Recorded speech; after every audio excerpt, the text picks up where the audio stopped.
cut my hair. Quite a few of them, quite a few hairs. But yeah, I've been pretty sick this last week. Haven't really been able to lift up a fork, let alone a dumbbell, because my appetite has just been through the floor. And so obviously with, not eating at all pretty much, or not lifting whatsoever, like more than like the last 7 days, I feel pretty small, feel pretty emasculated. And it's kind of made me sympathetic to people who kind of always say like, I don't really feel motivated to go to the gym, because I never really got that sentiment personally. Like I always just like looked in the mirror and I was like, oh, look at that. Like my progress is right there. My motivation is right there. Feeling, a lot smaller this last week from not lifting or eating, feeling very flat and all that. I'm definitely, understanding more of that perspective of not being able to see your motivation right in front of you. Brought me to my Discord server, which you can actually find in the link down in the description, or ask quite a few people, what was the hardest thing for them getting into the gym, like first starting out. Several responses, but I narrowed it down to basically 3 main ones. And I wrote them down here actually. So first one was actually just knowing which muscles to hit. Like a lot of times, like this might sound silly for someone, if you're 6 years in the gym like me, what exercises hit which muscle and why, how certain muscles work. It can be kind of alien-like to someone who doesn't like make that their day-to-day life, and it's understandable. Second thing was like which machines were the most effective, and also how to get like a mind-muscle connection with that machine. Last one here was actually just getting up and consistently going to the gym, especially if you're like a student, right? You have school or you have sports, right?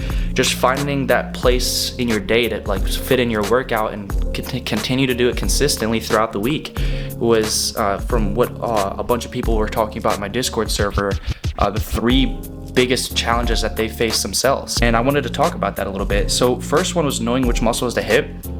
My dad actually helped me get into the gym when I was younger.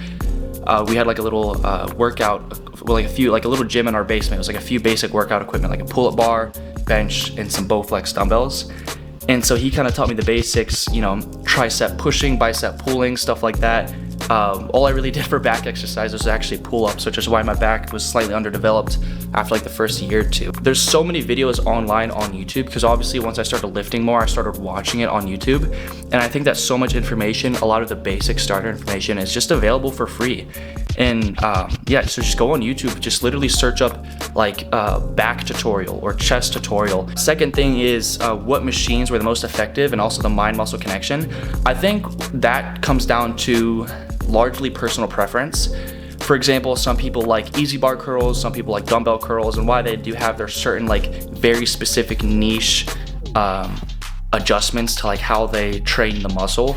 I think a lot of it just comes down to preference, right? As far as the mind-muscle connection, that just comes with experience. Like, for example, like being able to like pop your pecs, right? Pretty good example of pretty strong mind-muscle connection, because you're literally like forcing your muscle to twitch without actually like needing to push anything. I think that just comes from just time in the gym, right? Because after a while, like your brain just gets used to like, oh wait, this is the feeling of me moving and contracting my chest muscle. What happens if I just do that right now, right? And that's just kind of eventually just how you pop your pecs, I guess. And then getting up and hitting the gym for consistency, especially when you don't have a decent physique already to keep motivating you.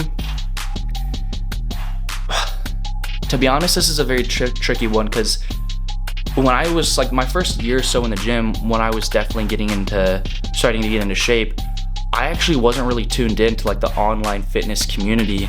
And so I didn't really have like any body dysmorphia, right? All I could really compare myself to was like the person I saw yesterday, right? And I know that's very cliche, but I think that's just what you gotta do. You just can't really, if you have a problem with body dysmorphia, I wouldn't really be online at all, especially on the fitness side. Because even if people who aren't, being toxic in that regard, they still might have a great physique, and it might make you feel bad about yours.